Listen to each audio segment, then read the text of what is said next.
নমস্কার বন্ধুরা, আমাদের এই পরিবারে আপনাদের সবাইকে স্বাগত। আশা করি আপনারা সবাই ভালো আছেন।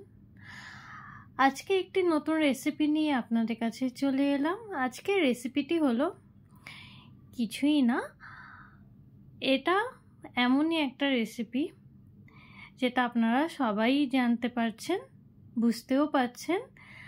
এগ রাইস আর চিলি চিকেন। একদম যখন রান্না বান্না একদম করতে ইচ্ছে করছিল না, তখন ঠিক এই রকমভাবে আমি বানিয়েছি। আমার কাছে এই ফ্রোজেন চিকেন বল ছিল, তো সেটাকে আমি গ্রিলারে রোস্ট করে নিয়েছি বিনা তেলে। এতে কোনো তেল লাগেনি, তেল লাগেও না। আর যেহেতু এটা ফ্রোজেন, সেহেতু আমার বেশিক্ষণ লাগেও নি, 15 মিনিটেই হয়ে গেছিল। এবারে আমি এই ট্রেটা গ্রিলারে দিয়ে দিয়েছি। আপনারা চাইলে ভেজে নিতে পারেন কম তেলে বা বেশি তেলে, আপনাদের ইচ্ছে মতো। আমি এখানে রোস্ট করেছি।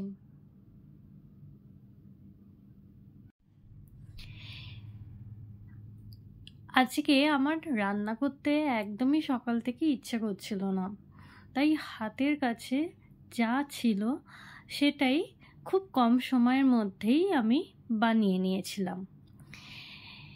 এদিকে আমার প্যান গরম হয়ে গেছে, কড়াই গরম হয়ে গেছে। যেহেতু আমি বানাচ্ছি এগ ফ্রাইড রাইস, তো সেখানে আমি 3টে ডিম আগে ভেজে নেব।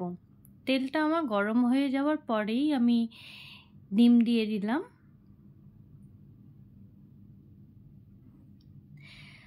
এই এগ ফ্রাইড রাইস বানাতে আমার বেশিক্ষণ একদমই সময় লাগেনি, ইনস্ট্যান্টই হয়ে গেছিল। ওইটাও 15 মিনিট লেগেছিল, আর সেই সময় আমি এই জিনিসটাও করে নিয়েছিলাম।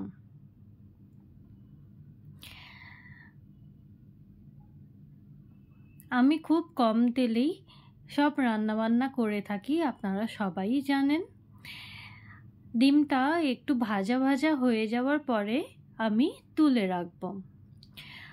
বন্ধুরা, যারা যারা আমার পরিবারে নতুন এসেছো, অবশ্যই আমার এই ভিডিওটি পুরোটা দেখে লাইক অবশ্যই করবেন। আর কমেন্ট করলে আমার খুব ভালো লাগে, সুন্দর সুন্দর কমেন্ট পড়তে ভীষণ ভালো লাগে। আর সাবস্ক্রাইব করে আমাদের পাশে থাকবেন, সাথে থাকবেন। আমার ডিমটা ভাজা হয়ে গেছে, তাই তুলে রাখলাম। আর ওই প্যানেই আবার আমি অল্প করে তেল দিয়ে কিছু ভেজিটেবলস আমি ভেজে নেব। আপনারা চাইলে ভেজিটেবলস নাও দিতে পারেন। এগ ফ্রাইড রাইসে শুধুমাত্র ডিম দিয়েও করতে পারেন। এখানে আমার কাছে গাজর আর বিনস ছিল, সেটা আমি অল্প নুন দিয়ে একটু শ্যালো ফ্রাই করে নিলাম। খুব লাল লাল করে ভাজবো না, অল্পই ভাজবো। ভাজা আমার হয়ে গেছে, এর থেকে বেশি আমি আর ভাজছি না। এবারে আমি দিয়ে দিলাম গোলমরিচের গুঁড়ো। বেশি কোনো মশলাপাতি কিছুই পড়ে না। এগুলোকে বলে ফাঁকিবাজি রান্না। যখন রান্না করার ইচ্ছে থাকে না, তখন শর্টকাটে রান্না করে ভালো খাওয়া যেতে পারে। এবারে আমি দিয়ে দিচ্ছি সোয়া সস। আমার কাছে ডার্ক সোয়া সস ছিল, সেটা আমি দিয়ে দিলাম। ভালো করে মিশিয়ে নিলাম গাজর আর বিনসের সাথে।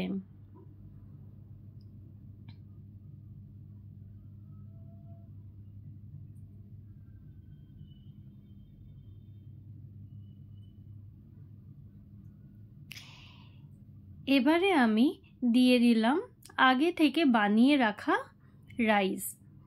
বন্ধুরা, ফ্রাইড রাইস যখনই বানাবেন ঠান্ডা রাইস হলে খুবই ভালো হয়।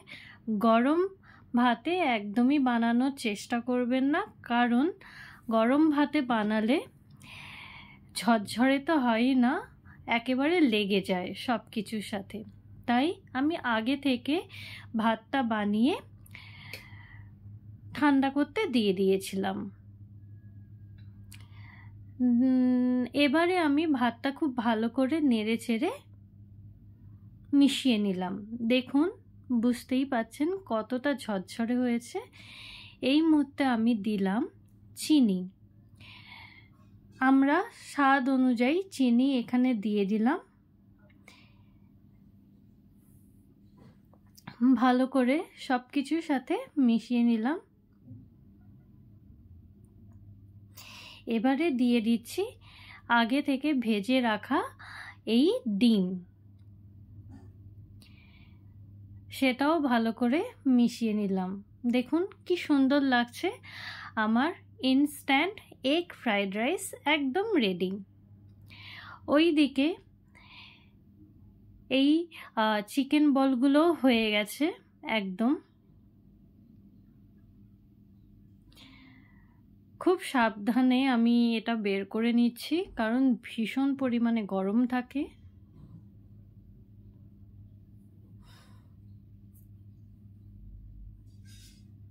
ঠান্ডা হয়ে যাওয়ার পরে দেখুন একদম হয়ে গেছে, ভেতরটা নরমও হয়ে গেছে। এবারে আমি বানিয়ে নেব চিলি চিকেন। তার জন্য প্যানটা আবার ভালো করে গরম করে নিয়েছি, অল্প করে তেল দিয়ে সেটাও গরম করে নিলাম। এবারে দিয়ে দিচ্ছি এই রকম করে কুচনো রসুন। রসুনটা আমি অল্প ফ্রাই করে নেব, খুব লাল লাল করে ফ্রাই করব না, মিডিয়াম লাল করব। হ্যাঁ, এর থেকে বেশি আমি আর ফ্রাই করব না। এবারে আমি দিয়ে দেব পেঁয়াজ।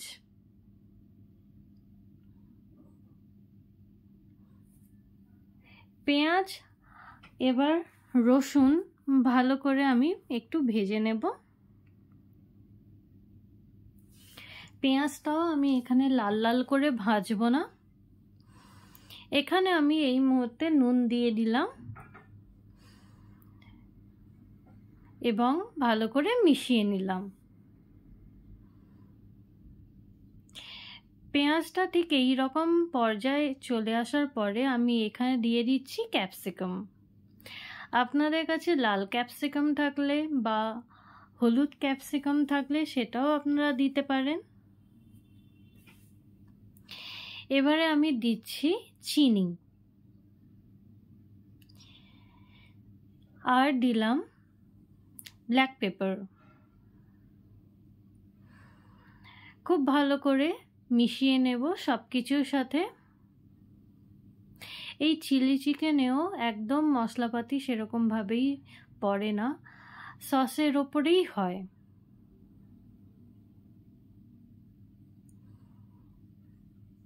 আমার ভালো করে মিশিয়ে নেওয়া হয়ে গেছে। এবারে এটাকে আমি কিছুক্ষণ হতে দেব। এখানে আমি আঁচটা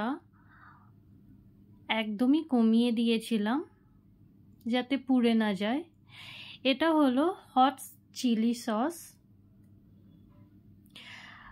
ভীষণই হট, মানে খুব ঝাল, তাই আমি খুব অল্প করেই দিয়েছি। আর দিলাম টমেটো সস, আর দিচ্ছি ডার্ক সয়া সস। ব্যাস, আর কিচ্ছু লাগবে না। এগুলো আমি খুব ভালো করে মিশিয়ে নেব। সামান্য পরিমাণে জল দিয়ে দিলাম যাতে পুড়ে না ওঠে।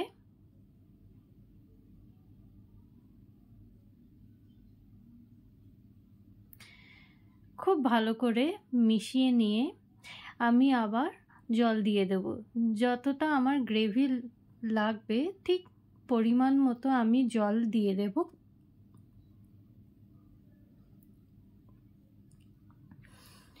আর কিছুক্ষণ হতে দেব।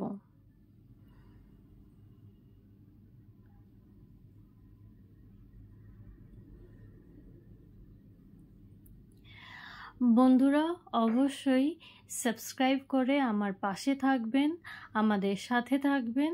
নতুন নতুন অনেক রান্না আমার এই চ্যানেলে আছে, ভালো লাগলে অবশ্যই দেখবেন।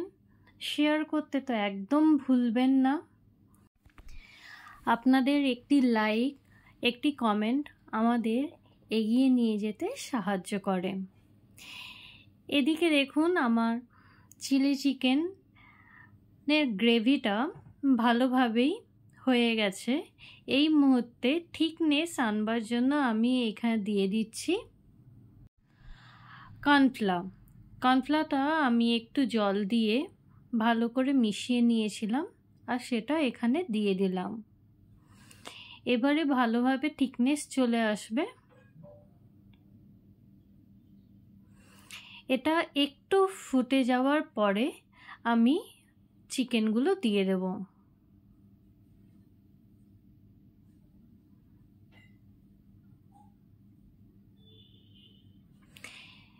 এই মুহূর্তে আমি একটুখানি চেখে নেব যাতে নুন মিষ্টি সব ঠিকঠাক হয়েছে কিনা।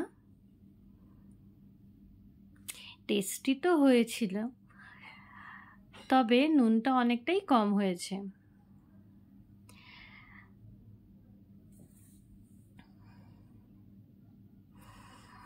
বাকি সব একদম ঠিক হয়েছে। আমার ইনস্ট্যান্ট চিলি চিকেন একদম রেডি সার্ভ করবার জন্য গরম গরম। এবারে আমি দিয়ে দেব চিকেন বলগুলো। তো বন্ধুরা দেখতেই পেলেন ভীষণই কম তেলে আমি দুটো রান্না করে নিলাম, একটি এগ ফ্রাইড রাইস আর একটি চিলি চিকেন। হাতে খুব কম সময় থাকলে বা রান্না করতে ইচ্ছে না হলে ঠিক এই রকম করে আপনারাও করে নিতে পারেন, খেতেও ভালো লাগবে আর বেশি খাটনিও হবে না। তাহলে বন্ধুরা অবশ্যই জানাবেন আপনাদের কেমন লাগলো আমাদের এই রেসিপিটি।